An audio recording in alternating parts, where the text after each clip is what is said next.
한동훈 호의 시동은 걸었고 특검이라는 영린을 어찌할 것인가가 아마 고민일 겁니다. 그 고민 함께 나눠보죠. 한동훈 비대위원장 지명자의 첫 정치 입문, 오늘 일정은 어떻게 될 것이고 일성은 뭐가 될 것인지 함께 보시죠. 비대위원장으로서의 첫 일성이자 동시에 정치 입문으로서의 첫 일성이 되겠죠. 아직 못 썼다, 비대위원장 수락문.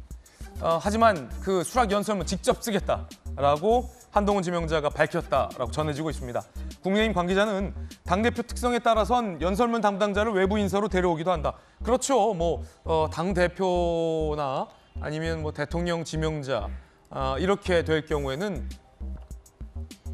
대통령 당선인의 경우에도 연설문 담당자가 꼭 있는데 한동훈 비대위원장 같은 경우는 본인이 직접 쓰겠다라고 밝혔다는 겁니다. 법무부 관계자, 평소에도 한동훈 전 장관이 중요 스피치는 혼자서 직전에 써왔다라고 밝혔습니다. 혼자 잘 쓴다라는 얘기들 나옵니다.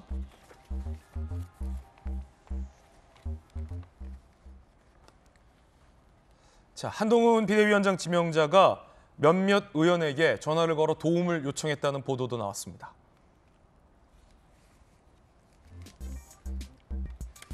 권영세 의원하고 이양수 의원, 돌직구 출신이죠. 국민의힘 원내수석 부대표도 맡고 있죠. 이 두 사람에게 전화를 걸었다. 콕 집어서 전화를 걸었다. 어떤 뜻일지 잠시 후에 좀 풀어보겠습니다. 많이 도와달라. 당연히 돕겠다. 열심히 돕겠다. 기사에 보도된 건 너무나도 당연한 얘기들만 기사에 보도가 됐습니다. 배고프면 밥 먹는다. 그런 식의 전혀 진짜 벽의 내용들이 나오지 않았어요, 보도에는. 그래서 이 두 명 중에 한 사람에게 잠시 후에 앵커가 직접 전화 걸어보겠습니다. 오늘 전국위를 열고 비대위원장으로 정식으로 임명할 예정입니다. 김 장관님, 네.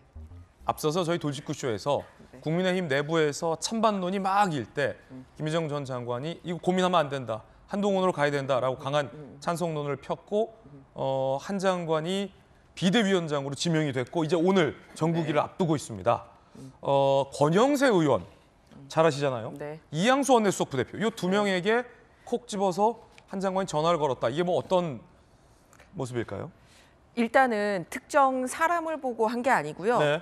일을 같이 해보고 파트너였던 분들에게 전화를 했다라는데 굉장히 이 원칙이 있는 것 같습니다. 그래요? 네, 일단 권영세 장관 같은 경우는 같이 내각에서 일을 했던 사람입니다. 그리고 그 중에서도 선수가 가장 높고 또 수도권 출신이라는 특징이 있습니다. 용산. 네, 그렇습니다. 그래서 한동훈 비대위원장 같은 경우는 어쨌든 정치권의 문법은 안 쓰겠다고 하지만 또 잘 알아야지 그거를 또 극복도 할 수 있지 않습니까? 예. 그러니까 잘 아는 사람인 거죠. 그래서 이제 행정부 경험도 있고 여의도 경험도 있고 또 수도권에서도 한 지역구에서만 하지 않고 영등포와 용산 양쪽에서 다 국회의원을 해본 경력이 있습니다.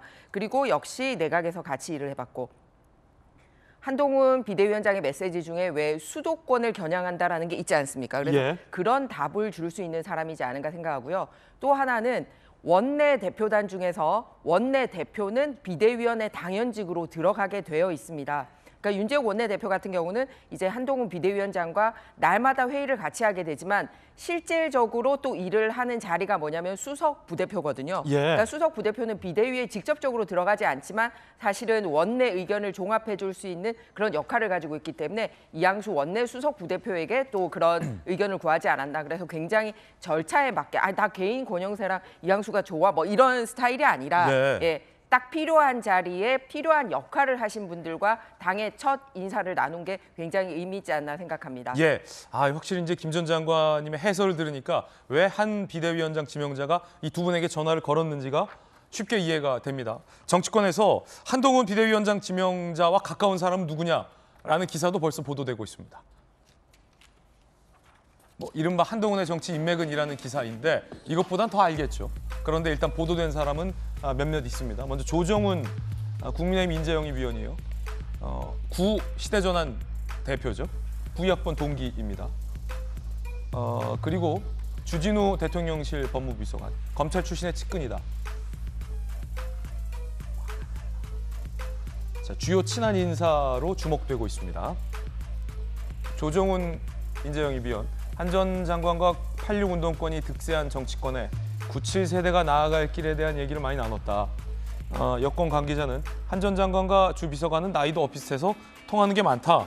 라는 얘기도 나옵니다. 김재섭 전 비대위원은 안 친합니까? 네, 저는 학교 선배님이시긴 하지만 네. 개인적인 인연은 없습니다. 근데 그 한 장관이 그 한 비대위원장 지명자가 그러나 어떤 개인적인 인연에 의해서 의사 판단을 할 거라고 생각하지는 않습니다. 거기에 대해서 충분히 의견 수렴을 할 거라고 생각이 되고 그러나 이제 본인이 정치적 판단에 있어서는 아주 냉철하게 판단을 할 거라고 생각이 되는데 앞서서 이제 김희정 의원께서도 잘 말씀을 해주셨지만은 정말 필요한 사람들에게 필요한 이야기를 듣는 절차를 지금 거치시는 과정인 것 같아요. 보면 권영세 의원도 말씀하신 대로 서울에서 강북에서 유일하게 당선됐던 900표 차로 아슬아슬하게 당선됐기 때문에 누구보다 수도권 민심을 잘 아는 다선 의원으로 정평이 나 있는 분이시고요. 이양수 의원도 마찬가지로 당내에서 굉장히 합리적인 의사결정을 한다고 정평이 나 있는 분들이고 마찬가지로 뭐 조정은 의원도 사실은 얼마 전까지는 국민의힘은 아니었습니다. 그러나 이제 국민의힘 입당 수순을 거치고 있는 상황에서 인재영입위원회에서 일을 하시는 말 그대로 굉장히 중요한 역할들을 하고 계시는 분들이고 또 주진우 법률비서관 같은 경우에도 마찬가지로 대통령실에서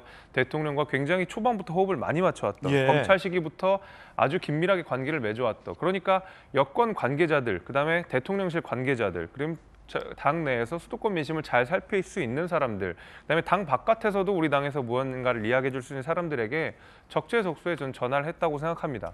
그래서 물론 개인적으로 가까운 인연도 있겠습니다만은 정치적으로 누구를 어떤 지표를 찾아가야 지금 국민의힘을 이끌 수 있을지를 한동훈 장관이 나름의 청사진을 그려놓고 필요한 사람들을 저는 물색해서 전화를 연결하면서 정보들을 취득하고 있다고 봅니다. 예. 좀 이상하다 싶었는데 역시나 조정훈 의원이 서울대 법대가 아니라 한 전 장관이 서울대 법대고 학번이 같고 조정훈 의원은 아마 이제 연세대학교를 나온 걸로 제가 알고 있습니다. 연대 경영학과를 아마 나온 걸로 제가 알고 있어서 바로 잡겠습니다. 조금 전에 컴퓨터 그래픽에 서울대 법대로 나갔는데 한 장관이 서울대 법대죠. 조정훈 의원은 연대 경영. 저희 학교 선배님이라 제가 잘 압니다. 앵커가. 정정하겠습니다.